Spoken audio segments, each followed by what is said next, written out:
to call the meeting to order. If we could stand for the pledge. Pledge allegiance to the flag of the United States of America and to the republic for which it stands, one nation, under God, indivisible, with liberty and justice for all. I'd like to welcome everyone to the regular August meeting of the Community High School District 94 Board of Education. Mission statement, please. Community High School strives to promote and provide growth experiences in learning, leadership, and living. Thank you, Rich. Board agreements, please. 4A1.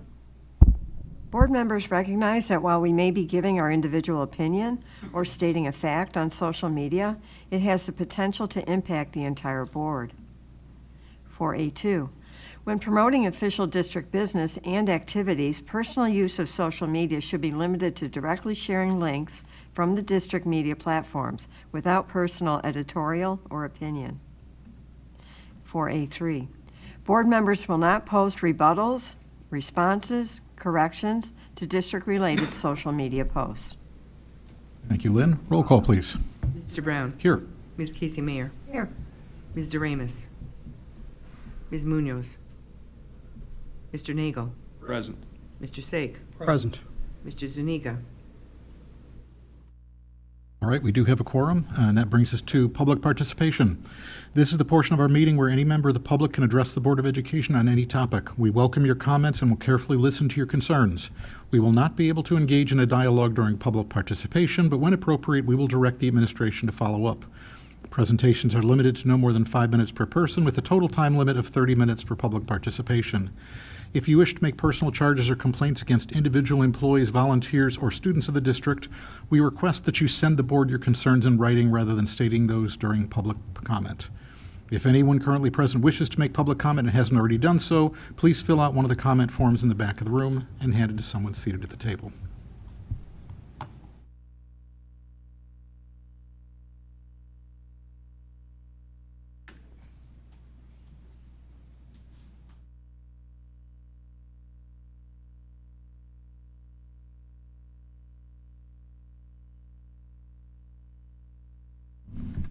Thank you.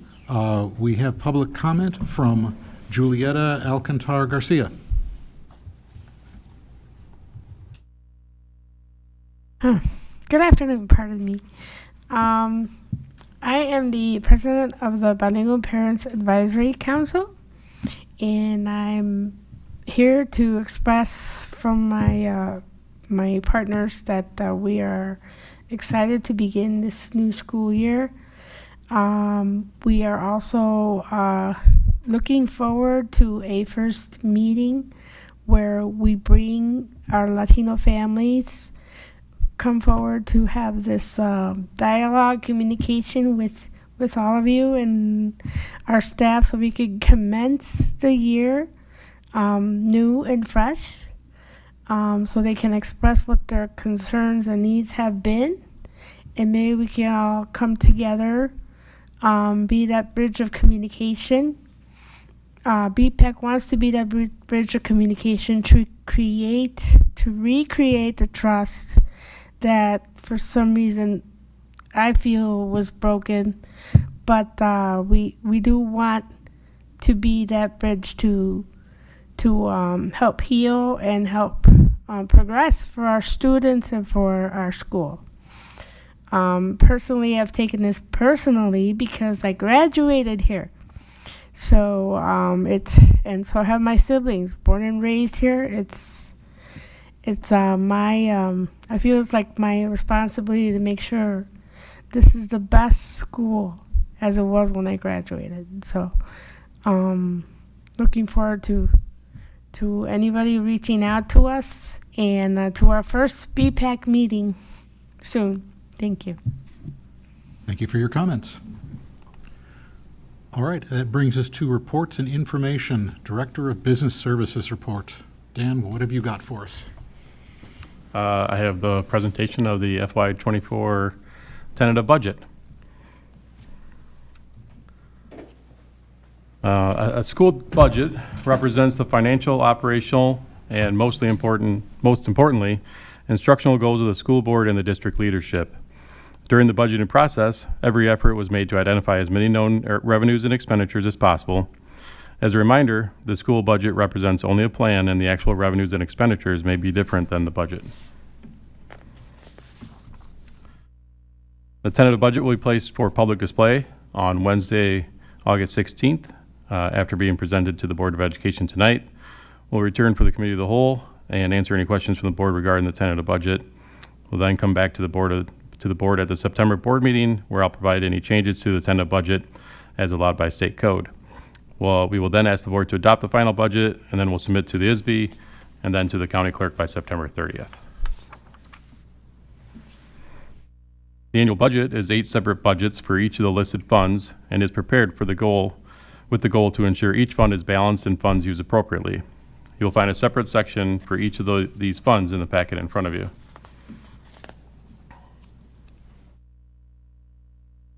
Here's a snapshot of all funds.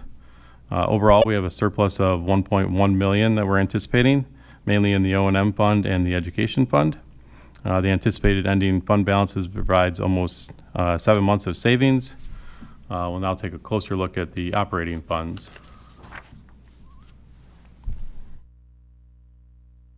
These are the 5 funds that we consider to be our operating funds. These funds combined to have a surplus of $1.1 million.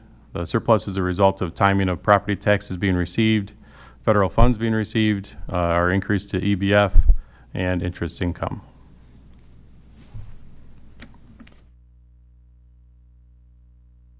There are several sources and types of revenues which we receive on an annual basis. Our revenues come from various sources like the tax levy process, investing of fund balance, and from grants submitted to ISB. Revenues will drive the school budget, and as such, the budgeting process begins with revenue. Once the revenue budget is set, then we can take a closer look at how we can appropriate those funds to meet the needs of our students. Lately, some of the large revenue sources, such as CPPRT, property tax receipts, and evidence-based funding, have been difficult to predict, with some estimates and allocations just being released late last week. Luckily, I was able to account for all those estimates and allocations in this tentative budget. As expected, much of our revenue is received from local property taxes and corporate property personal replacement tax. The state portion is mainly the evidence-based funding, which continues to increase year over year as we are still Tier 1 for EBF. The federal portion consists mainly of CARES and is normally around 5% of the budgeted operating revenue, but it still remains above 7%. CARES or ESSER funding will be ending September of 2024, so funding should go back to the 5% of the overall revenue. The local section of the pie chart is comparable to other schools in our area, although most of the collar counties are even more dependent on property taxes when compared to District 94. This graph represents the property taxes we receive each of the last 4 fiscal years, along with the budgeted amounts for FY24. As a reminder, the tax levy is submitted in December, and then payments received on that tax levy are received through the following June through September. As such, and because residents are paying their property taxes between 2 different fiscal years, and as District 94 records revenue on the cash basis of accounting, the actual receipt of the property taxes for each year fluctuates. As you can see from the chart, the last 3 years have been relatively flat, which is due to when those taxes have been received. We'll receive the rest of the 2022 tax levy and the estimated first half of the 2023 tax levy in FY24. This estimate includes a 5% increase to EAV and the known December 2022 CPI of 7%, which will be limited to 5% in new construction. We'll continue to have new construction being built in the technology park and the over 55 community, but I'm assuming new construction should slow down in the next couple of years. Aside from our main source of revenue, which are property taxes we just discussed, there are several other revenue sources. The main one to point out is the evidence-based funding, or EBF. Under Tier 1 funding, we are expected to receive $7.4 million this year, which is an increase of $1 million from last year. At some point, the district will move to Tier 2, but it is a bit of a guessing game as ISB's adequacy mark keeps moving. The other categorical funding includes the CTI grant for our vocational program and the People Transportation Reimbursement Claim. These are expected to see an increase in FY23, mainly due to the increase in FY24, mainly due to the increase in reimbursement for higher transportation costs through the transportation reimbursement claim. A couple of large changes we have to our federal budget include the removal of food service reimbursement and the increased reimbursement of CARES. Other federal grants are expected to stay basically flat this year. The other sources listed here are the corporate personal property replacement tax and interest. CPPRT saw a large increase last year, skyrocketing to over $3 million. CPPRT is issued by the Illinois Department of Revenue, and each year they provide an estimate, and this year that estimate reduces our anticipated revenues by around 28% when compared to last year. This is a significant decrease and expected to continue to decrease again next fiscal year. With regards to interest rates, those have come back quickly, and we're utilizing our interest-bearing rates to take advantage. If we recall, in prior years, interest was closer to $50,000, so this is a welcome increase. Revenues in our operating funds are expected to increase by 2.1% when comparing to FY23. As noted, the increase is mainly due to the continued increase in EBF, property taxes, and interest earnings.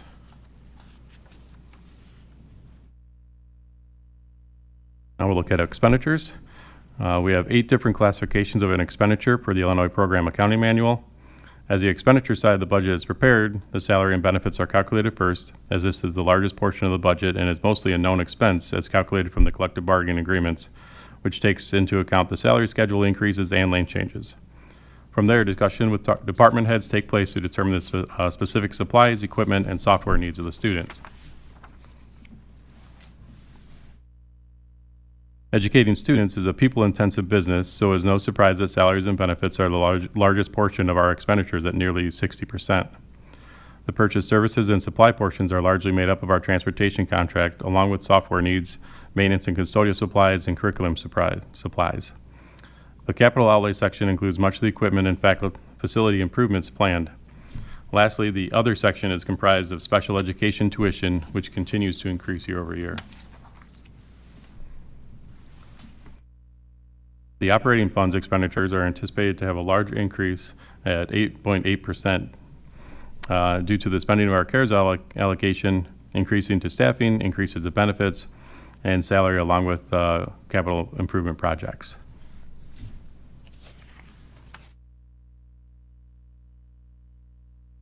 As the budget is compiled, I try to find as many knowns as possible. Some of those knowns include salaries for staff, which include ratified contract for teachers and support staff. Additionally, we're aware that health benefits are increasing by over 8%. Luckily, the purchase services and supply accounts have minimal increases. Lastly, for our outplaced students' tuition, that tuition continues to increase. We have various capital projects we intend to complete over the year and into the next summer. The majority of these projects are recommended from our architect's DLA or from the life safety recommendations. If you recall from 2022, DLA provided a facility plan noting most of these needed improvements. DLA also provided the estimates for this year, which is almost $1.9 million. DLA will be taking the lead on the majority of these projects, submitting bid packets and overseeing the projects. I will update the board with specific bids as we get closer to those going out.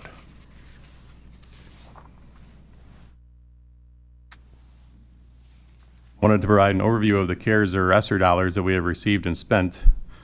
We have currently spent almost $4 million of the $5.2 million allocation, which included academic coaching, additional STAR AVID staffing, field replacement for outdoor PE class use, modular furniture for more flexible seating, student support initiatives, providing free meals, and addressing poor ventilation in various locations in the building. Looking ahead, we mainly have CARES 3 funds remaining, which we will use for student support initiative, social workers, guidance counselors, and quad lab teachers.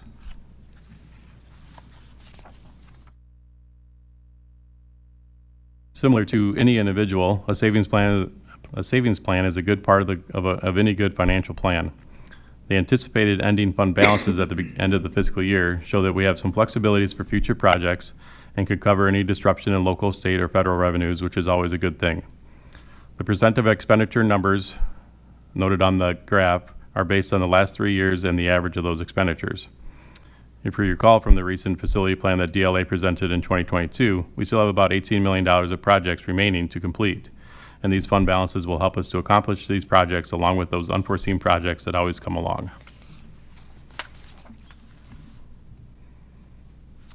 That concludes my presentation. Any questions?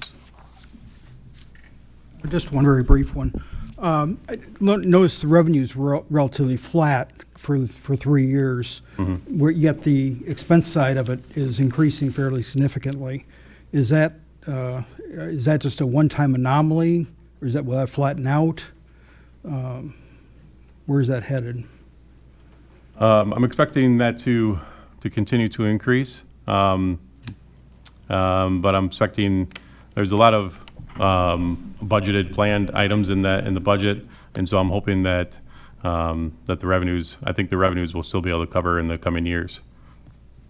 Thank you. I've been losing sleep at night, concerned that we're living kind of in an arbitrary, unsustainable financial world. Hacer, CARES, EBF are going to stop soon, and I'm just hoping that we figure out a way to start coasting and tapping the brake so we don't hit the wall when all of these things just disappear all of a sudden. I don't know that we're working on that very diligently, but we need to really take a serious look at what happens in the next 2 to 3 years, staff-wise, when we can't support all the programs that we've been able to do because of COVID and things. Yeah, I think we're very aware of that, Rich, actually. I think going forward that we'll see a lot of the programs that we've put in place during COVID, we'll be able to keep on doing those programs, as a lot of the expenditures that we have are some one-time expenditures that we're trying to get some projects on and some things around the building and to make sure that we're ready to go for the coming years. Okay, I just hope the board takes that seriously. Any other questions or comments regarding the budget presentation? All right, thank you for that report. When are the fireworks? Yeah, You missed some, Rich. no. That's next month. Certainly, if you come up with any other questions, let Dan know in advance so he can be prepared to give us some answers. All right, that brings us to Director of Human Services report. Julie. Right. I have a pretty short report for you this evening. Last week, Monday through Wednesday, was our new faculty orientation led by Assistant Principal Mary Howard and myself. Our 18 new faculty members spent the 3 days diving into what it means to be a West Chicago Wildcat, learning more about our students and our community, and most importantly, exploring the values that drive teaching and learning here in District 94. Sessions were led by teachers, staff, and administrators on a wide variety of topics. And once again, one of the most memorable experiences was the community bus tour with our very own Mr. Langton serving as a guide for one of the tour groups. I got to sit on that bus. It was pretty good. I showed everybody where Attila's house is at. The mansion It's on true. the hill. He did show us. I do want to thank everyone who had a hand in putting together that week. The investment that we make in our new faculty pays dividends in how prepared they are when they see our students on day one. And so I really appreciate everyone who contributed. I also want to thank the West Chicago Rotary Club for hosting a beautiful luncheon at Cantini, where community leaders really embraced our new faculty and showed them just how special a place this is. Our new faculty, along with our 10 new support staff members, are already off to a great start to the school year. And next, I am honored to introduce you to our recommended candidate for Director of Athletics, Mr. Nick Perry. Nick, if you'll please stand. Mr. Perry has worked at Community High School District 94 for 16 years as a PE teacher, head swim coach, division head for physical development, aquatics director, and assistant athletic director. Through each of these roles, he has shown a commitment to bringing exceptional experiences to the students of West Chicago Community High School. Mr. Perry's proudest accomplishment was helping organize and facilitate the COVID vaccination clinics during the pandemic, which provided nearly 4,000 community members with vaccines in early 2021. He's excited to have a bigger hand in expanding opportunities, removing barriers, and further involving the greater community. As Mr. Perry said, whether it be watching football games on a Friday night or playing a conference tennis match on a Tuesday, each of our athletes and the community that supports them deserve a great experience with their teams, fans, and other community members that they'll remember for the rest of their lives. Mr. Perry brings a wealth of knowledge, experience, and passion to this role, and we are all looking forward to watching him excel as athletic director. And this concludes my report. Thank you, Nick. Thank you, Julie. That brings us to principal's report. Will. Thank you.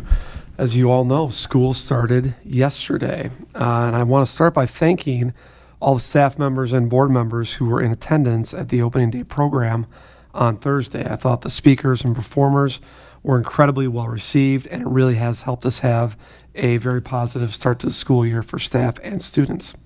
I also want to give a real special thank you to our student ambassadors. As many of you know, yesterday is our traditional We Go with Pride Day, where we have a special orientation for our freshman class.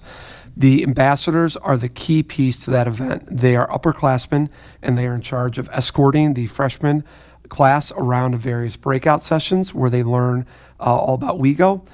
Then they stay for after lunch, and the freshmen kind of have the run of the building, and they go through an abbreviated bell schedule, and the student ambassadors help them find their classes and are really just an all-around great group of kids to have in the building. This year, the event, again, was very successful. The kids were fantastic, and I'm looking forward to a great start to the year, especially for our 9th graders. There are 2 other really important events this week I want to highlight. First, on Thursday night is our annual open house. Parents are invited to tour school and meet with their child's teachers.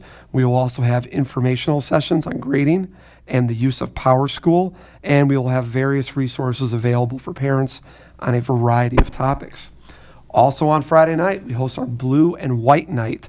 This is the night that our athletic teams scrimmage and really kick off the competitive athletic season. I believe it kicks off, Mr. Perry, 4 o'clock, am I right? 4 o'clock it kicks off and goes until a little bit after 7. And also on Friday night, the Drama Club is presenting the Brothers Grimm Spectaculation at 7 p.m. in the auditorium. So only 1 weekend, and we already have a lot going on. My next update is regarding a new building award that we'll be recognizing this year. In order to expand WeGo's student recognition opportunities, each month, 2 faculty members from every division will have the opportunity to recognize students who embody the Wildcat values of resilience, perseverance, leadership, maturity, empathy, and compassion in their pursuit to grow in the areas of learning, leading, and living. There are numerous students making incredible contributions to the Wildcat community every day. Currently, we recognize 1 senior each month as a Student of the Month. This new award will recognize approximately 18 to 20 students per month from all grade levels, which will result in over 130 students being recognized throughout the school year. It is our hope that students who receive this honor will feel a sense of pride and connection to our school while serving as examples of exemplary behavior for others. As a final reminder, the discipline and attendance reports will be available at September's meeting. And I want to say that I'm very pleased to introduce this month's student representative, Ms. Janelle Perez. I won't steal her thunder, but I do want to say Janelle's a great student and is going to be a wonderful rep for the student body here at this month's meeting. And with that, Janelle, you can take it away. Am I close enough to the mic? Yep, Okay. works. Hi, my name is Janelle Perez, and I would firstly like to thank Dr. Dwyer and the Board of Education for giving me the opportunity to speak at this month's meeting and giving some input today. My WeGo career has been great so far, with meeting so many new people from other schools, grades, and introducing me to many of my best friends who have either graduated this past year in 2023 or will be graduating soon along with me. I'd like to start by talking about WeGo In With Pride. That went great. There was tons of new amazing freshmen, and I'm very confident in the new faces that will be representing WeGo in these coming years. My fellow ambassadors and I, we led the freshmen around the building with tours and presentations and showed them everything WeGo has to offer as they begin their freshman year. And also being able to see the new additions and changes to the buildings, like the new field house floor being completely redone, new bathrooms in the main hallway, and the banners hanging down from entrance B that many of my friends really liked. So I would like to thank the board for these amazing new upgrades. And there are tons of things that I'm really looking forward to during my last year here at WeGo. I'm a part of Pep Club that begins meeting tomorrow, and we're super excited to kick off the football season with a bang this year. And we're already planning themes for each home game tomorrow at tomorrow's meeting. And Roar also, starts back up in October of this year, and I'm super hyped to hopefully mentor again this year, with us ending last year on a great note with having 3 successful in-school ROAR events, as well as hosting our Upstate 8 ROAR Leadership Conference, which was a great way to connect with tons of new student leaders from different schools in our conference. And the seniors and underclassmen are also looking forward to homecoming this year, with all the activities leading up to it, with the theme of the dance being Under the Sea. So that's super cute. Along with our senior junior prom, that'll be at the Field Museum this year instead of the Museum of Science and Industry like it was last year. And of course, graduation for us seniors in mid-May at NIU. And there's a ton of new memories I'm looking forward to making with my friends this year. And with college application season here as well, I'm confident that my teachers have supported me in a way that my friends and I are very ready for college after graduation. Thank you very much for your report, Janelle. It's wonderful to again have a student voice at our board table. And really quickly, Janelle and I do have a video that we want to share from yesterday's first day of school.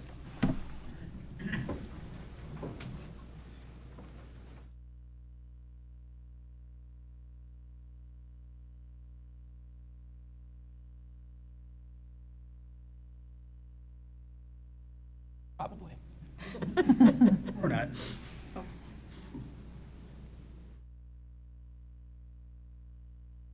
Oh, okay. Oh, well, we have an Maybe you error. need to go to Facebook. I had Can you figure this out for us? Yeah, you might be better. That would be faster. Better suited than me, all right? 1 second, let's see what we got here.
Thank you for that wonderful video. And that brings us to Superintendent's report. John and Attila. Just to begin, before we have 2 separate items in our report, we just wanted to also reinforce what Dr. Dwyer had said about the first couple of days. It has gone especially well. The excitement last week, starting with our new staff coming in and just getting a huge Wildcat welcome to our community was really exciting. And then to see all of our students come in yesterday and have all of us try to help freshmen who didn't know where they were going was especially exciting. I actually had one little girl, a freshman, who asked me for help, and I said, "I'm not sure where that room is." And she looked at me and said, "Oh, are you a freshman too?" And I said, "A very nicely dressed freshman, but yes, I am a freshman as well." So, but anyway, thank you to all of our staff who contributed to a great start to the school year for us. Dr. Wenninger, would you like to go through the superintendent search review? I would, if I could find the document. It's there.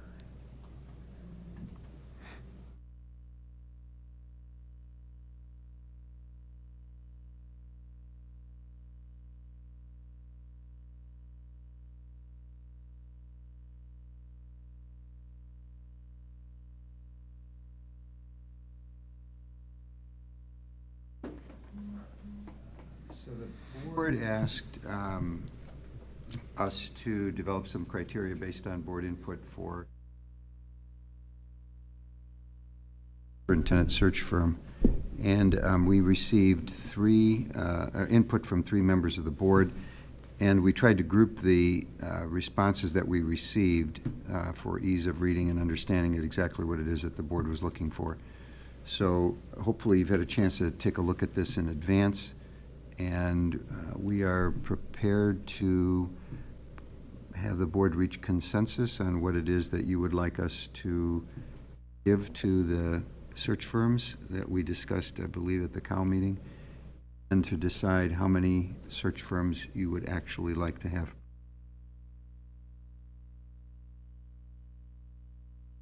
So you're looking for us to like narrow down from that list that was presented, or just basically say we're comfortable with it, or what are you? We tried to, we took all the input that we received from board members and put it into what we think could be actually put out to search firms, so the language wouldn't have to change very much. First of all, we'd like you to identify anything on here that should be removed or changed or perhaps added, recognizing that we received input from 3 of 7 members. And then secondly, to identify the search firms that you would like us to contact, and then have them develop material ahead of time. That's one of the key items that board members wanted, so that you could review those and then set a date for those presentations. We still have, was it 6 or 7? There were 6 that we were 6 talking about in the as running, possible. including ISB. Yes. That's part of the 6. And we were thinking we would only have one evening to accomplish this. The idea was to try to go through it at the September Committee of the Whole, yes. Okay. But we are, So according it to would- this, we're limiting them to no more than 20 minutes Right. each, including Q&A. Is there anybody out of those, I know we want ISB no matter what, but is there anybody that would be ruled out because of these items? Because I don't know anything about the actual search firms. I think each search firm would respond to most of these items. Uh-huh. I didn't, and I don't think John did either, see anything in these items that would preclude Okay. the elimination of a search firm. I think it depends on what your level of comfort is. I think it would be fair to say if you chose 6, you're talking about 2 hours plus, so we're probably into almost 3 hours of presentations. I'm not sure you want to do 6. I understand the need for wanting to cover all of the possibilities, but that's really up to the board in terms of what time you think you have. I'd also say that if you do 6, after a certain amount of time, you're eyes are going to glazing. lose interest. Yeah. Out of And- the, yeah. out of the 6 that we're kind of talking about, one of you or both of you have had some connection with 5 of them, according to the notes that I made, kind of doing a score sheet. The only one that I don't think either one of you had any connection with was the Educational Leadership Solutions. So I guess my question to the 2 of you, looking at these 6, do you have any recommendations? Are there any reasons why we may want to drop one or more off the list just as being unnecessary? I think generally speaking, I wouldn't do more than 4. That is an hour plus of presentations plus time in between, and certainly opportunity for the board to discuss. I don't see us going, I don't see that, going beyond that I don't think is realistic. I think 4 is a very good number also, time-wise. I'm not even knowing the names of any of the search firms. It's kind of hard for me to start narrowing it down, so. Well, if the board already wants the IASB, that leaves you with Yeah. 3 others. Okay. I have a personal connection with HYA, Hazard Young and Associates. They're a Chicago-based firm, but they do national searches. And every one of these firms, you can go online and look at their websites, and they will show you what active searches they have, as well as those that have been completed. I think John probably has some connection with a couple of others.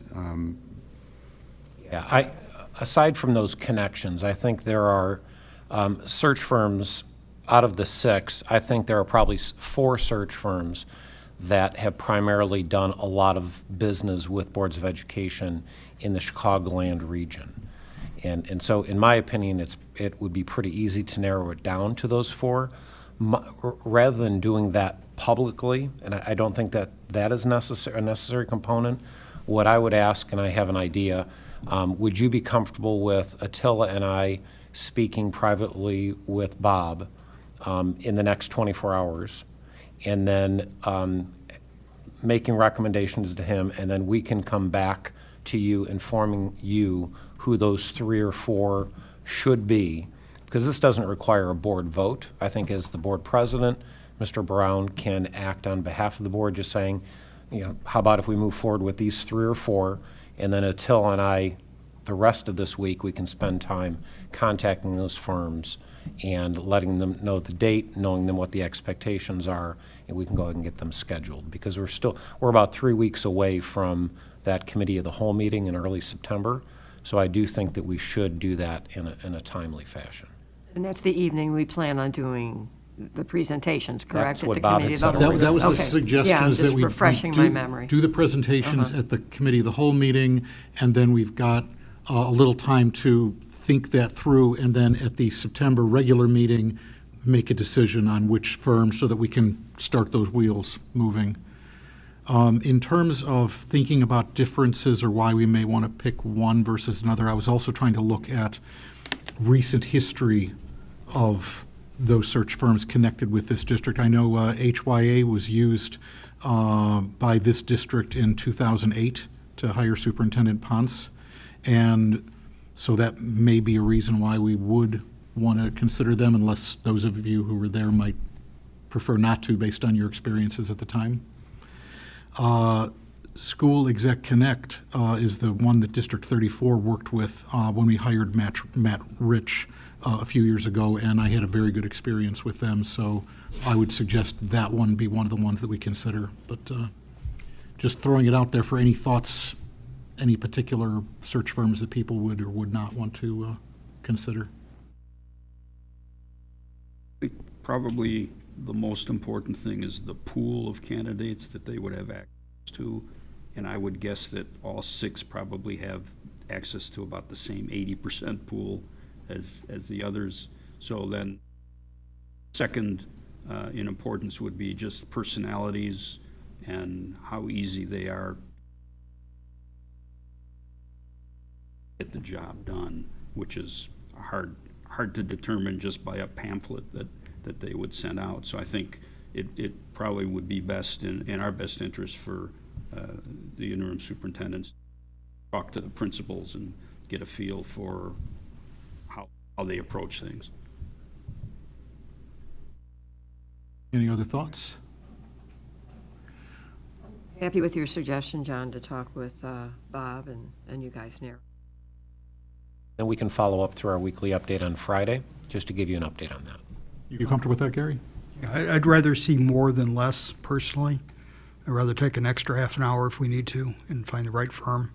I would tend to agree with that. I know 6 would be a lot, so maybe narrow it down a little bit, but this is the most important work that a school board ever does, and the company we choose is going to have a big impact on how the search goes.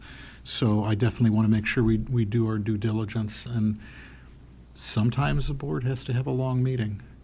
So work, then it's worth it. I just want to be clear about the direction here. Rich, you suggested that we look at what it is that the search firms are going to provide. How do you propose we relay that information to the board? Well, I think your suggestion working through Bob is probably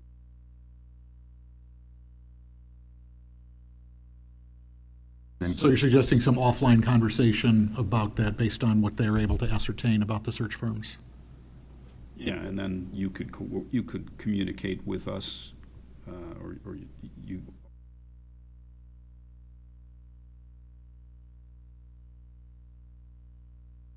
I would assume that each of these firms have a prepackaged package on what service they provide, how they work, where the pool of candidates come from that they do. could provide. Yes. They have written material, which That's- then is expanded during the presentation, supplying them with this list or a list similar to it would certainly give them advance notice about what it is that you're looking for, and they would respond prior to that presentation That meeting in would September. be very helpful. But I would also ask then, Gary, you said that you'd like more than less, so is 4 the number, or is there another number? I'm okay with 4. I wouldn't want to go less than 4. No, absolutely not. I think what's important as you make your initial conversations with the firms, that you some reference checking with the district firms, because what you get in a pamphlet isn't always the most accurate. It's marketing and salesmanship. You'll get a better feel for the firm and the people that other districts. I would say, maybe 20% of the job is talking to the firms, and 80% of the job is talking to people that they've actually worked with. Not necessarily people that they'll give you names of, but people that you kind of dig up. Get true and accurate reflections on how they operate. So your connections, your network is what would be most valuable in getting sort of the behind-the-scenes information rather than the In communicating with these search firms, I think it's important that they understand that we want to be very efficient about this. So send us as much as you can in advance, and then when we have them do their presentation, don't just read the PowerPoints, but go over specific things so that we can be efficient at making our decision, And we'll tell them 15 to 20 minutes. including the Q&A. So they need to Including the Q&A. allow some Needs to time. be- Yep. We'll try to get those materials in advance digitally so we can forward them to you efficiently. That would be one, and I would imagine nowadays that I'm sure they work that way. So, Definitely. all right. Do you have what you need as far as the search process? absolutely. Fantastic. Anything else for us? Yes, we do. So we wanted to provide the Board of Education and the community with an opportunity to receive an update on the ISB report. So as you're aware, the Illinois State Board of Education had issued a report to the school district in May of '23, this past May. That report was the result of an ISB investigation after they had received complaints back in 2022. Thank you to our District 94 leadership team for supporting that inquiry and reviewing the findings of the ISB report. That report revealed 14 issues identified in the complaints and associated findings with the ISB team. Those findings indicated that of those 14 issues, 9 were determined as unfounded, 2 were determined as could not be determined, and 3 of them were determined as founded. The District 94 leadership team appropriately followed up on the 10 orders of action items that ISB had clearly explained in the report. The status of those 10 items included the first one, which was the district must draft and adopt a procedure for student withdrawal by June 13th of this year. That was completed. They also required that the student withdrawal procedure must include specific information related to pregnant students, and that was completed. The district also must train all staff who work in the dean's office or counseling office or work in any capacity with student withdrawal or the withdrawal procedure. That training is scheduled in a couple of weeks on August 28th of '23. The district also must not withdraw any student of compulsory age for the reason of transfer to a GED program and provide a statement of issuance to the State Board of Education. That statement is being authored by our legal counsel and will soon be sent to ISB. The district must not issue any in-school suspensions to be served at home and provide a statement of assurance to the State Board. That statement is also being authored by legal counsel and will soon be sent to ISB. The district must remove the withdrawal code 10-10-03 NRR parent request. And that is GED under 17. That must be withdrawn from the withdrawal form and provide a copy of the updated form to the State Board of Education, and that has been completed. The district also must train staff who are involved in any capacity with student discipline on the certain sections of school code by September 22nd, and that training is scheduled in a week on August 21st. The district also must submit a copy to ISB of the 23-24 student handbook translated in Spanish, and that is not only completed, it was submitted to ISB, and all of you did receive a copy of that this evening, and that's available to parents as well. The district must meet with ISB in May of 23, November of 23, and then again in April of 24 to review the student withdrawal and suspension data records. The first date was already complied with. The second dates, of course, will be complied with as well. And then finally, the district must submit all required documentation by September 29th, and all documentation obligations that were supposed to be met so far have been met, and the rest of them will be completely fulfilled. Our recommendation as your interim superintendents is that as of this time, the Board of Education does not need to take any action as we have complied with all the requirements from ISB. Any questions about the ISB report? Yeah, as far as the items that were, the majority of the items that were found as not founded, Yes. what have we done with those? Have we went to the ISB and said we disagree, or are they going to follow up with that, or what's It wasn't that we had to disagree.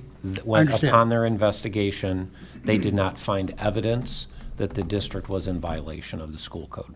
Thank you. Any other questions? Okay. Thank you for that update. Yep, absolutely. And in our superintendent's memo, also, you will find the only FOIA request that we had since the last board meeting, and that's the same one that I think was 2 weeks ago we had included in the weekly update. And that is all that we have. Thank you for that report. Thank you. And that brings us to community and representative reports. Anything from the world of SACID? No, actually, our first meeting is next week, and I will be representing District 94 at that meeting. SACID, just in case everybody is not aware, SACID has two distinct boards. One is the operational board, which is made up of the superintendents from the member school districts. And then there is a governing board, which is made up of an elected board member representative from each board, and they meet, I believe it is 3 times a year. Okay. That is all. Okay, that brings us to future dates. There will be a committee of the whole meeting on September 5th and a regular Board of Education meeting on September 19th. And contrary to what it says in the agenda, the October committee of the whole meeting will be on October 3rd, not October 2nd. And Clarifying that. and also the IASB DuPage dinner meeting is also scheduled for October 3rd, which is a bit of a conflict, so I guess we won't be attending that this year. And we have a regular Board of Education meeting on October 16th. That brings us to any open comment from board members.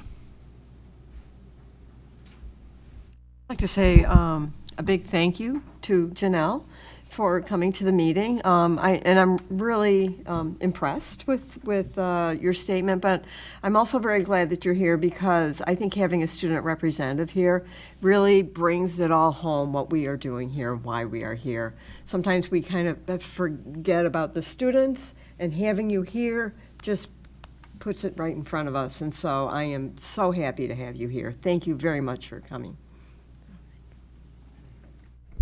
Thank you.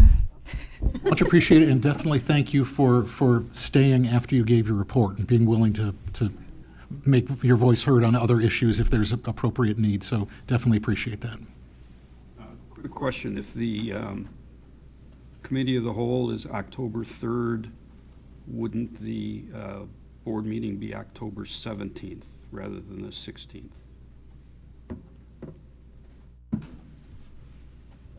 Calendar here.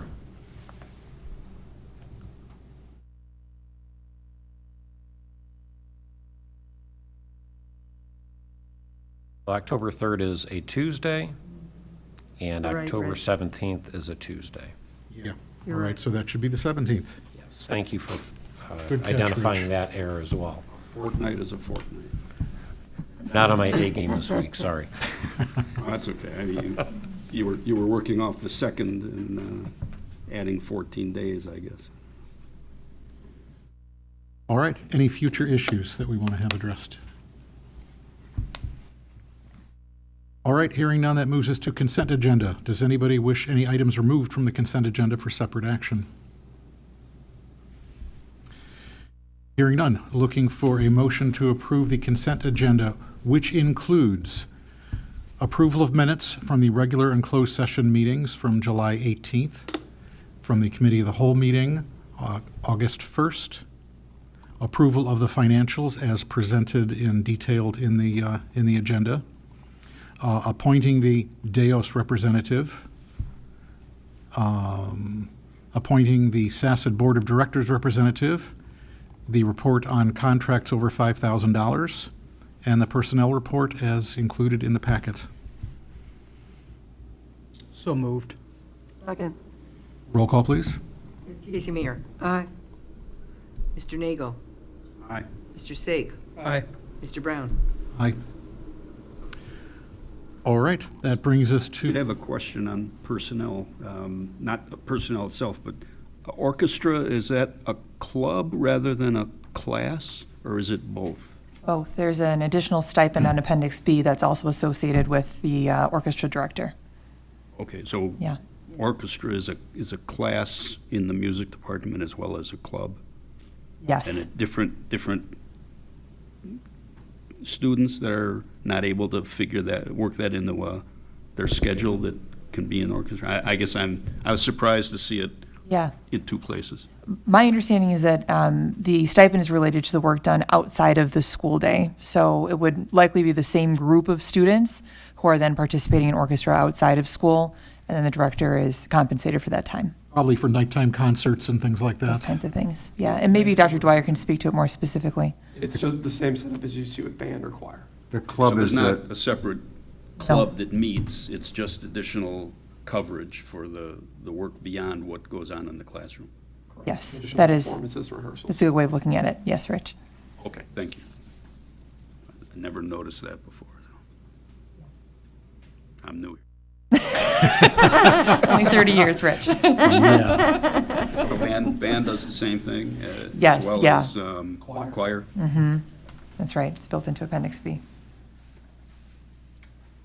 All right, that brings us to new business, IASB draft policies. The recommended motion that the Board of Education approve the first reading of the following policies: 2:80, 2:170, 4:45, 4:100, 5:230, 6:10, 6:190, 6:240, 7:305, 8:25, and 8:95. Second. Is there any discussion? Another question. On a review of a policy, do we have to do a first reading on that? My understanding is that first readings, changes or new policies, on a review, is that necessary to do that as well? I completely agree with that perspective. Technically, you would not have to do a first reading. In order just to keep everything neat and tidy, I would recommend we leave it as a group, or else we're going to be doing them in separate sections. And I wouldn't want any of them to get lost. But technically, you're absolutely correct. If it's just a review and nothing is changing, you wouldn't have to do a first reading and a second reading and such. But for everybody, I guess what I was thinking is we break those down into new policy and change policies and then separately review policies so that we wouldn't have to go through everything in a review kind of. I concur with Rich. I think that's a good idea. It's more easy to point out the things that are new or changed as opposed to things that are known to be the same. It would make it easier to do a deep dive on Yeah, something newer. yeah, exactly. Yeah. easily do that.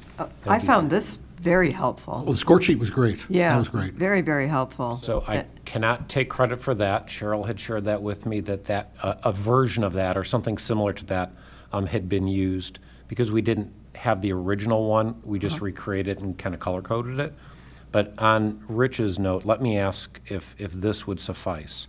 So using that, I like the term score sheet, if we use that spreadsheet to, and just reorganized it, so we put all the review ones together, and then in the packet, the way they're ordered, I could even put like a cover sheet on each section, so you knew clearly which ones were changed language or recommended language or just reviews. Would that suffice? I think that would simplify things. Yeah, Are you that- looking at it Because also for being now, two? we have 10, but, there may be a situation where we have 30 or 40, and there's 2 that have changed and Correct. 28 that are just review kind of things. I'd be happy to reorganize. That'd be very easy to do. Even Not a just problem. highlight on the sheet which ones are just renewed. Are you looking at wanting it to be different on the agenda itself, 2 different items on the agenda, or just one item just ordered specifically? I would say 2 different items on the agenda, one. Like for policy review and reviews policy and approve. policy changes, which would require readings. I'd like to respectfully ask that we keep them as one, and only because when we receive them from the State Board of Education, for instance, this one is issue 112, I don't want to convolute for any historical records, because I believe you guys have been using the Press Plus service for, it's like 4 years or 5 years? Yeah. So it's been a reasonably short period of time, but the consistency during that time, I think, is really important. So I think I could easily satisfy what you're asking by reorganizing this summary sheet and reordering how they're put into the packet. And I could even put a little cover letter on each section so it's clear as can be. But I would ask for the approval of it or the consideration of it, that it be kept as one packet so that we can historically refer to it as issue 112 in this case. Maybe keep it as one packet, but rewrite the recommended motion to review policies, this, and approve first reading, kind of find a way to structure it into one motion that separates them out, but have it be one agenda item, one motion, one packet. I think, I'm confused that the logistics of reviewing policies that aren't being changed as opposed to approving policies with changes. So I guess my question is, in terms of the legality or what press expects, if we're reviewing a policy, are we also re-approving it, or are we just reviewing it for the benefit of the board to know, keep up with it without approving it? Does the little section at the end of that policy change date that says it was reapproved? It would have a new date for adopted, yes. Yeah, I mean, It would have a new date for My- adopted. So Yeah, the other my thing, Even though it's Experience, just my reviewed? Okay. so what we could do, let me throw an idea at you then, and this is gonna really simplify it. What we could do, and I know it would satisfy what you're requesting, what we could do is when we receive a Press Plus issue, we could pull out only the ones that have language change and the grouping that would just have legal references changed, because those absolutely do need to be updated. Anything that is just a review, as you described, we won't even bring to you. The purpose the purpose of having boards review it was purely for going through the exercise of making sure that boards are familiar and don't want to modify anything. And that's why you have a first reading. That's not a Well, bad that's why- idea, though, well, to have us look in- through it, though. I don't know, my experience with going through policies, the reason why you do a 5-year review is to make sure it's still relevant. So you want to read it, you want to review it, because maybe there are changes. And I know that we're part of this larger organization of press Yeah. that's recommending changes, but maybe, I mean, not everything always fits for us, as we've seen here. So that's just, to me, why you don't just throw a new date on there, you reread it and you make sure it's still relevant. I think 2 things. I think having a date that it actually changed as opposed to just when it was reviewed is more important. I think if you just put a date on there that it's a new version, then you have to historically go back and try to find, well, what the heck changed? And so you really just want when it was changed, but you do want a review date to make sure, if you only have the ones that change on the agenda, then there's no history of when you last reviewed something. You really do want it on the minutes.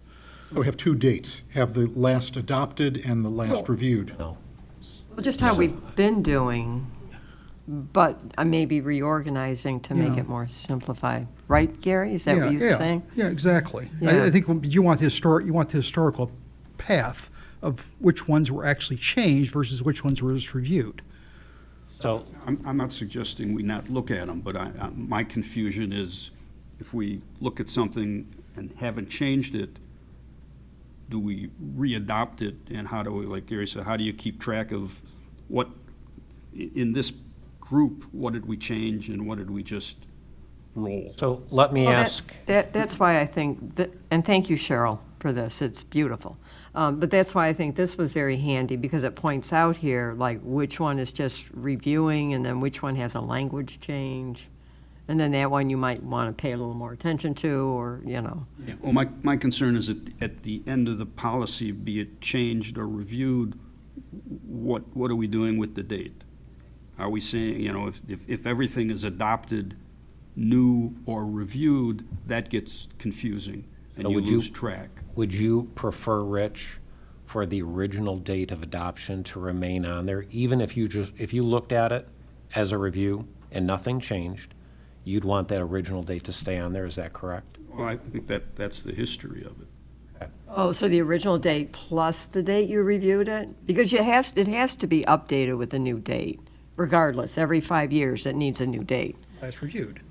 as a review date. I mean, you can always keep the original date on there. Is that what you're asking?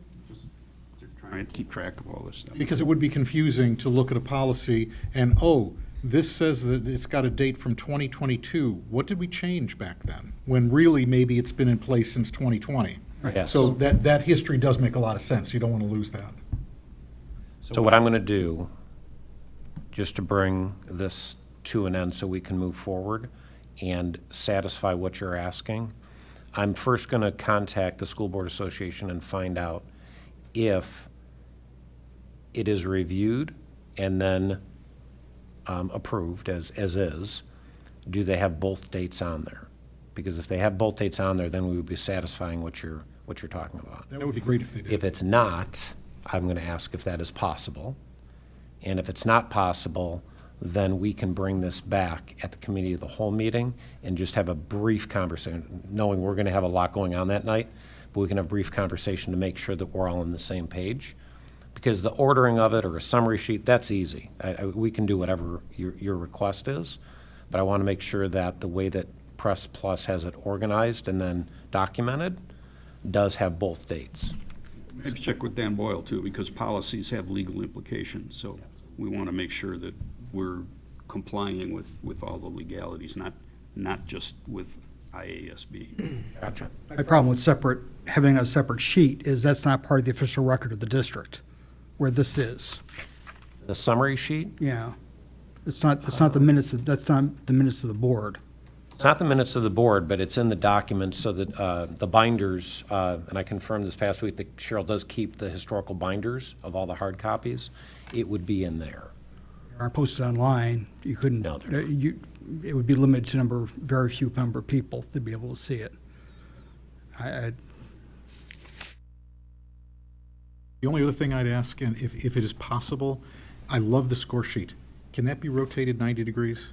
It If I'm not definitely looking can. at my screen like that? Yeah, and that's actually an issue with Board Book. That's not an issue with the PDF. I downloaded the PDF and it wasn't doing, it was the same thing. Within Adobe PDF, you can actually rotate very easily. Just the one page. I'm not See, positive. that's the thing, it's attached to the policies, and Yeah. so I'll- that page needs, so if there's a way to, I'll that would play be it, helpful. yeah, I'll play with Helpful. scanning it in and see what that looks like. Gary, Sounds you have a concern about this. What, at the end there, you seem to have a concern. No. Any other discussion about the policies? Roll call, please.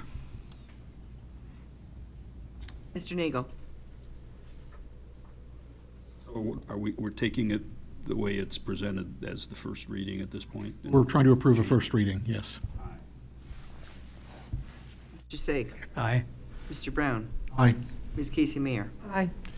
All right, motion carries. That brings us to purchase of leased driver's education vehicle. Recommended motion that the Board of Education approve the purchase of the expiring leased Nissan Sentra from Nissan Infinity LT, Dallas, Texas, in the amount of $11,195.47, not including any applicable sales tax and official fees. So moved. Second. Is there any discussion? Roll call, please. Mr. Sake. Aye. Mr. Brown. Aye. Ms. Casey Mayer. Aye. Mr. Nagel. Aye.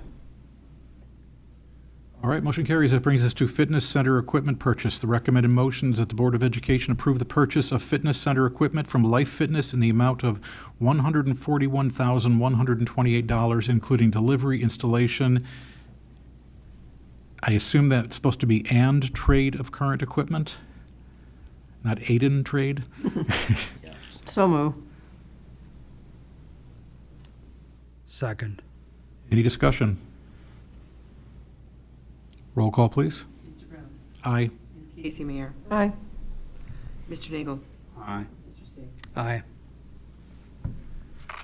Okay, motion carries. That brings us to ClearGov budget booklet AIDN or and forecasting software purchase. Recommend motion that the Board of Education approve the 5-year subscription of a digital budget booklet and budgeting transparency from ClearGov Maynard, Massachusetts in the amount of, is that 26,900? There's an M in there. It's 26,000. $26,910, including setup for the first year, and $26,520 the second year, with 3% annual increases thereafter through June 30th, 2029. So moved. Second. Any discussion? Roll call, please. Ms. Casey Mayer. Aye. Mr. Nagel. Aye. Mr. Sake. Aye. Mr. Brown. Aye. All right, motion carries. This brings us to something that Rich will be happy about. Pringle Robotics purchase. Recommended motion that the Board of Education approve the purchase of a CC1 cleaning robot from Pringle Robotics, Inc., Peoria, Illinois, in the amount of $13,850. You gonna make this one? Second. Any discussion? We haven't named yet. No, we don't have it We named. haven't named it yet. That's Den's met for the first time today. That's going to be a Den contest. You're looking forward to hearing the result of that. Any other discussion? Roll call, please. Mr. Nagel. Aye. Mr. Sake. Aye. Mr. Brown. Aye. Ms. Casey Mayer. Aye. All right, motion carries. That brings us to Quest updated contract. The recommended motion is that the Board of Education approve the updated contract from Quest Food Management, Lombard, Illinois, which includes a free breakfast for all students at $3.25 per meal served. So moved. Second.